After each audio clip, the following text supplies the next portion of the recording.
Welcome to sociology classes. मैं हूं आपका दोस्त, आपका गाइड शिबू। आज हम हार्मेन्यूटिक्स के बारे में पढ़ने वाले हैं। हार्मेन्यूटिक्स को हम एक मेथड भी कह सकते हैं और इसको एक फिलोसॉफिकल टूल भी कहा जा सकता है।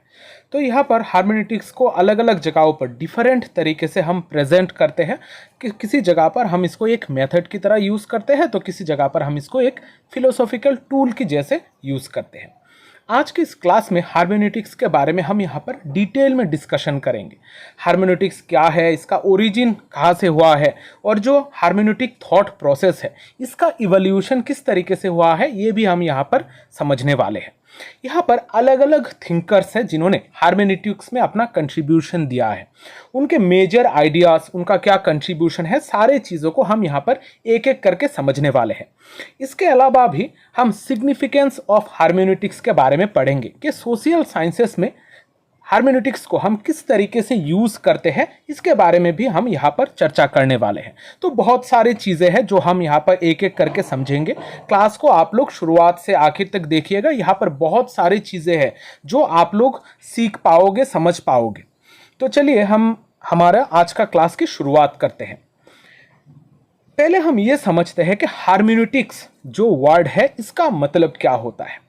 हार्मेन्यूटिक्स वर्ड आया है ग्रीक वर्ड हार्मेन्यूएन से। हार्मेन्यूएन का मतलब होता है टू इंटरप्रिट या फिर टू ट्रांसलेट, यानी कि किसी भी चीज़ को इंटरप्रिट करना, यहाँ पर किसी भी चीज़ को व्याख्या करना। जिस तरीके से आपको प्रेजेंट किया गया है उसको जब हम व्याख्या करते हैं तब इसको कहा जाता है इंटरप्रिट करना। तो हार्मेन्यूटिक्स का एकदम सीधा मतलब होता है इंटरप्रिट करना। इस हार्मेन्यूटिक्स को साइंस ऑफ इंटरप्रिटेशन भी कहा जाता है।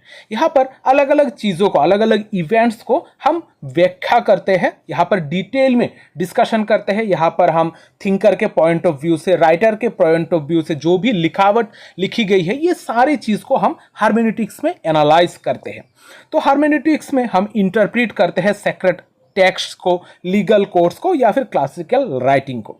अगर हम एकदम पुराने ज़माने की बात करें कि हार्मेन्यूटिक्स किस तरीके से ओरिजिन हुआ है, तो यहाँ पर एक कहानी, फेमस एक कहानी है जहाँ पर हरमेन नाम का एक इंसान होता था जो बेसिकली भगवान और जो ह्यूमंस है उनके बीच में एक ट्रांसलेटर की तरह काम करता था। अब यहाँ पर जो भगवान होते थे, भगवान के भाषा लोगों को समझ में नहीं आती थी, तो यहाँ पर एक ट्रांसलेटर, एक इंटरप्रेटर की ज़रूरत थी। तो ये जो हर्मिस है ये एक ट्रांसलेटर की तरह काम करते थे, जो डिवाइन मैसेज, भगवान के जो डिवाइन मैसेज है वो ह्यूमंस तक, ह्यूमन लैंग्वेज में कन्वर्ट करके लोगों को समझाते थे।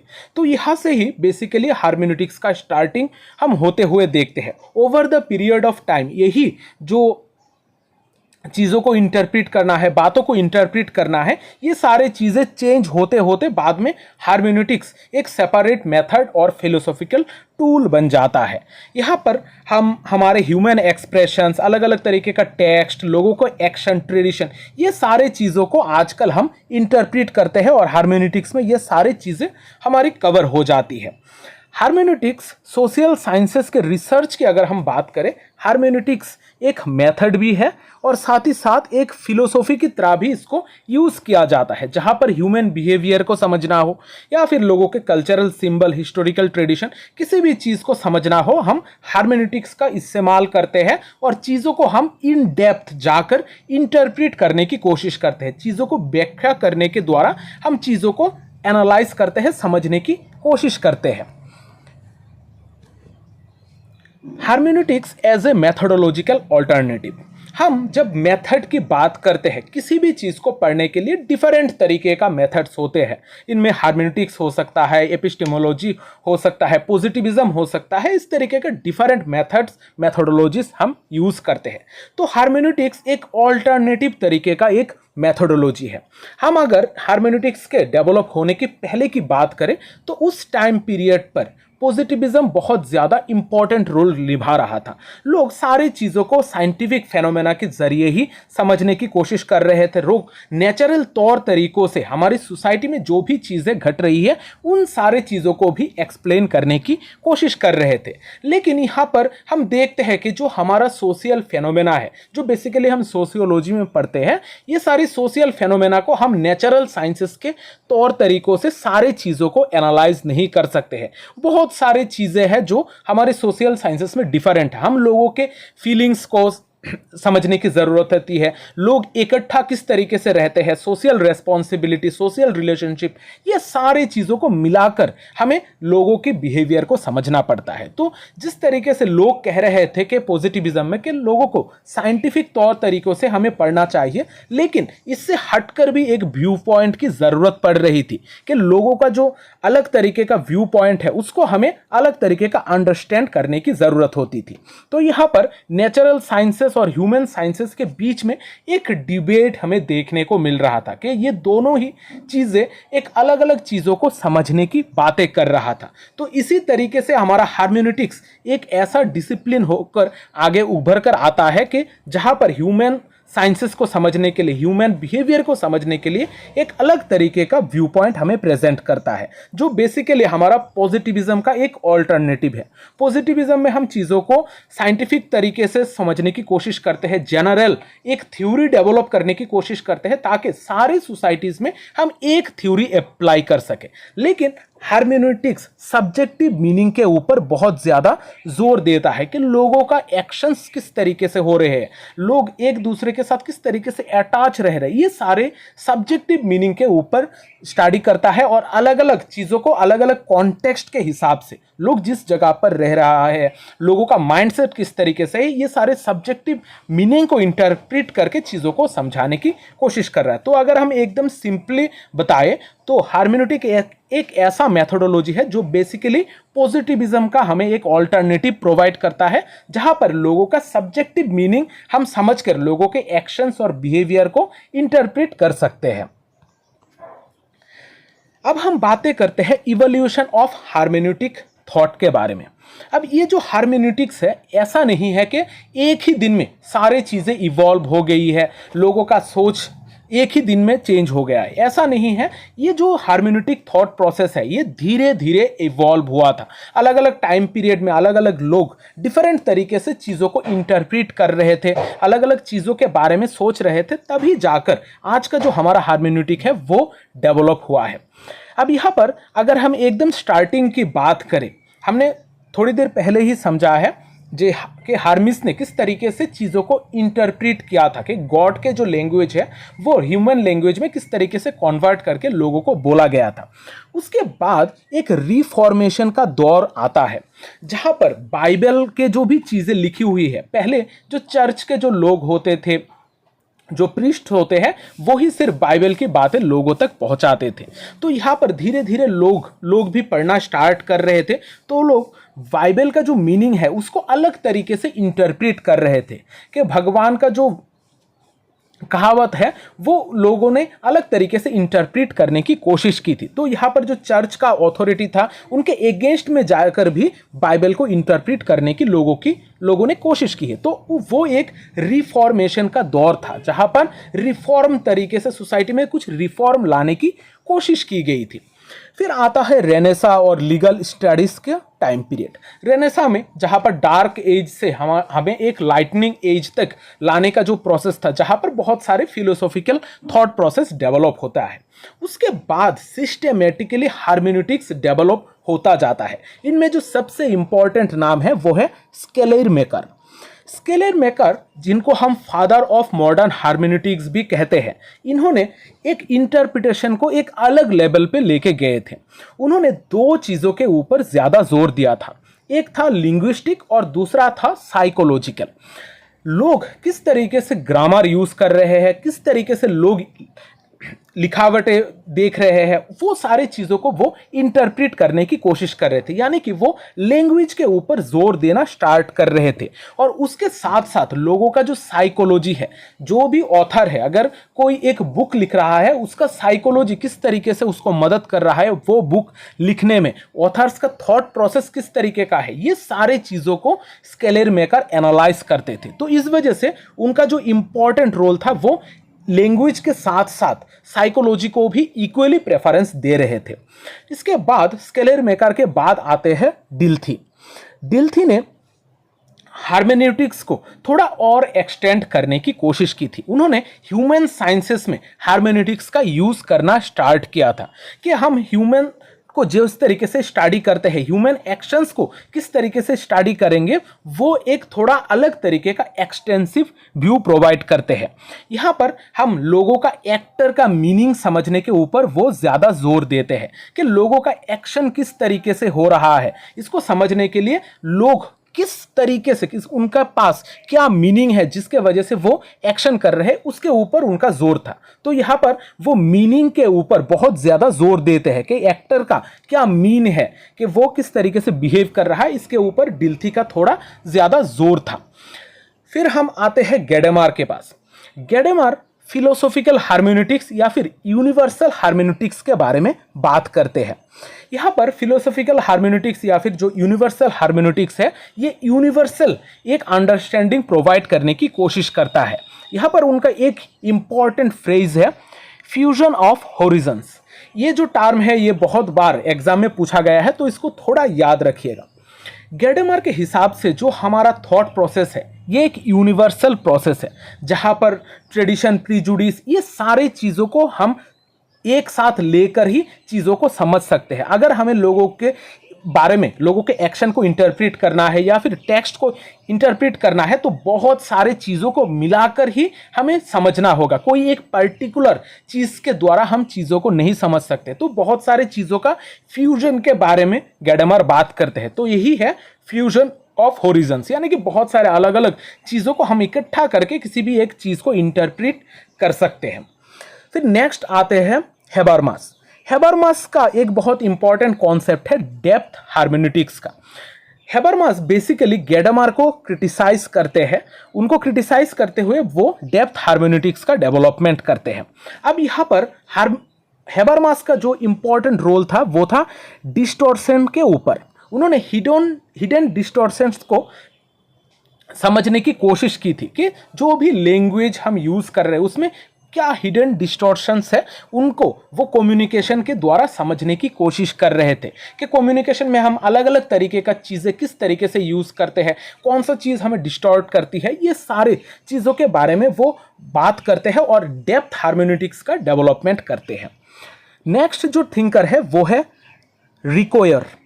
रिकोयर ने हार्मेन्यूटिक्स ऑफ सस्पिशन के बारे में बात की थी।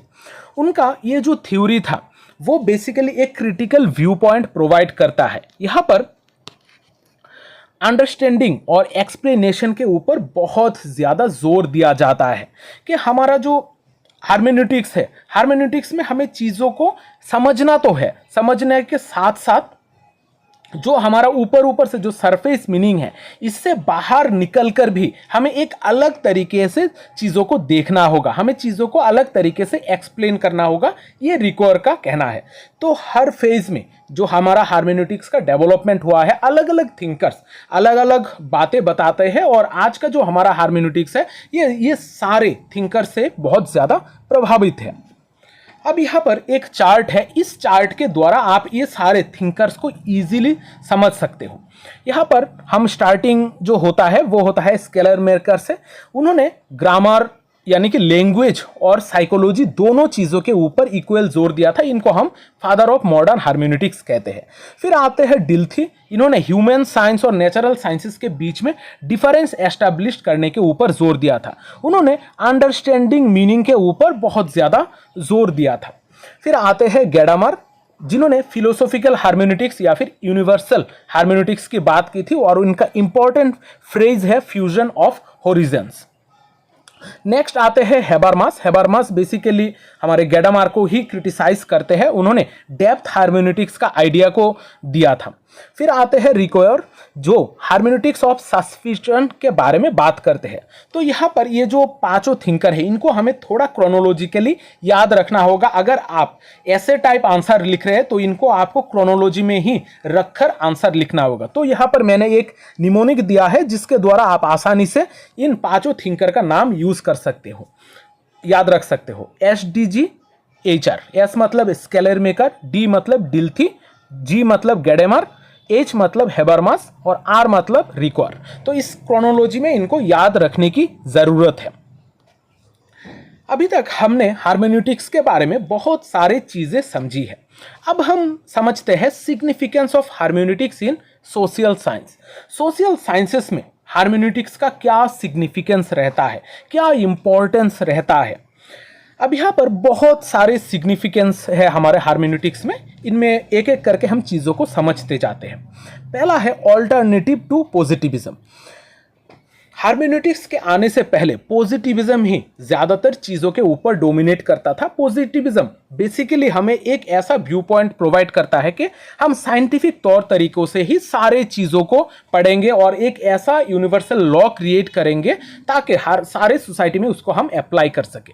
लेकिन over the period of time अलग अलग थिंकर्स ने देखा है कि हम हमारी सोसाइटी को, ह्यूमंस को नेचुरल साइंसेस के तौर तरीकों से नहीं समझ सकते हैं, हमें उनको सब्जेक्टिव मीनिंग की तरह समझना होगा। तो यहां पर एक पॉजिटिविज्म का एक ऑल्टरनेटिव की जरूरत पड़ रही थी। तो इसी के ऑल्टरनेटिव में हार्मेन्यूटिकल थॉट प्रोसेस जनरेट होती है, जो बेसिकली सब्जेक्टिव अंडरस्टैंडिंग यानी कि वास्तविक के ऊपर बेस्ड था।